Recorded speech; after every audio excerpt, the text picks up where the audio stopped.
Next up is Tom Durrie, Fern Jeffries on deck.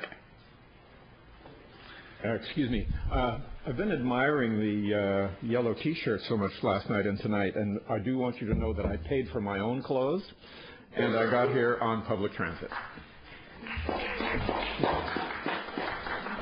My name is Tom Durrie, and Mr. Mayor, members of council, my name is Tom Durrie, and I want to speak first as president of the Grandview-Woodland Area Council, and then as a private citizen with a very special interest in Vancouver's arts and cultural scene. I remind you, first of all, that traffic is one of the main concerns of the Grandview-Woodland Area Council.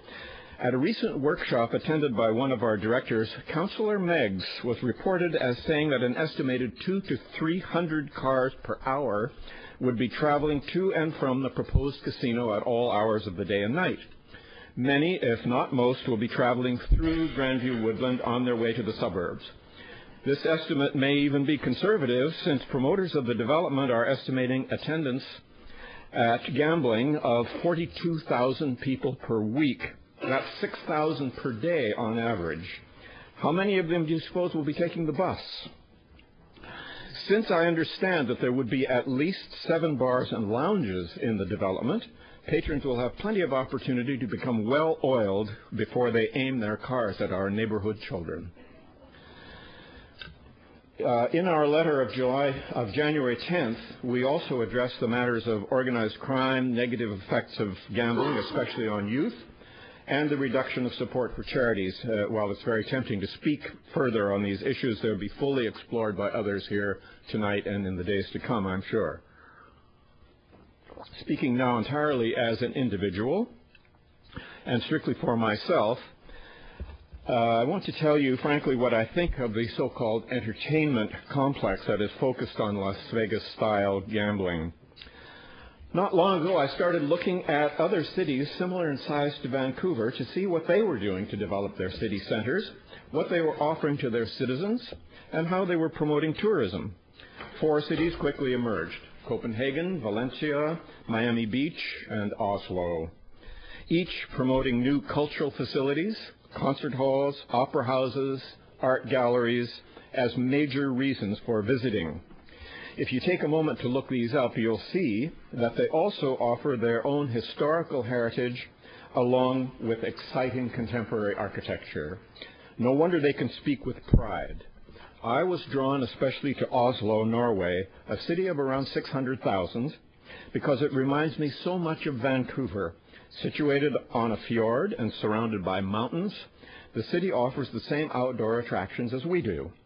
The difference, however, is that in their promotional advertising, they say, and I quote, "Hike in the forest, swim in the fjord, and go to a concert, all in the same day."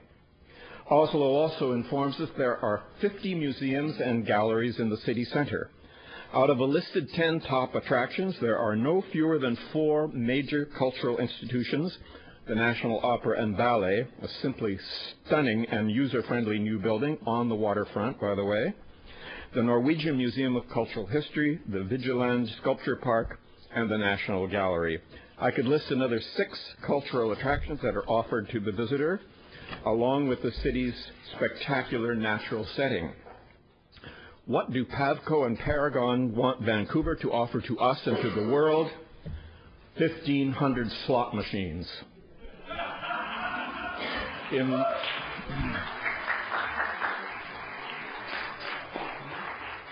light of what other cities are offering, the Pavco-Paragon notion of entertainment seems somewhat limited. The promoters promise lots of jobs and great amounts of cash flowing into the city's coffers. If money is what counts, let me see. I could have cashed in by selling my daughter into prostitution, or by dealing heroin in the downtown east side. Why not? Think of the employment in medical and psychiatric services, paramedics, morgues.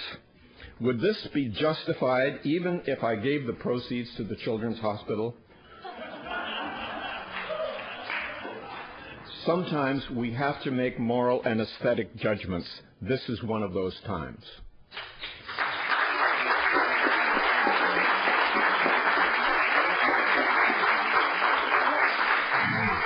Some people will say that these notions are romantic pie-in-the-sky fantasies, but if we don't dream, we're doomed to be left in the muck. You know as well as I do that the proposed development, with its aura of suspect deals and little regard for public values, is nothing more than a money grab.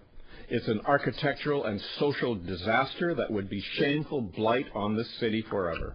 It would make a mockery of the Greenest City initiative that is so dear to this council. I trust that the name Vision Vancouver will ring true. I call on you to show vision, imagination, courage, leadership. Set your sights as high as you can. I know the future of Vancouver is as important to you as it is to me and to the many others gathered here. Give us a city that we can be proud of, a city that can rank with Oslo and the others as a place of civilized culture, social responsibility, and respect for citizens and their aspirations. We trust our voices to be heard.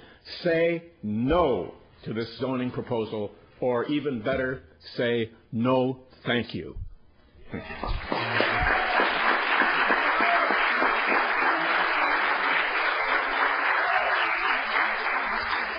Thank you for coming to speak, Mr. Durrie.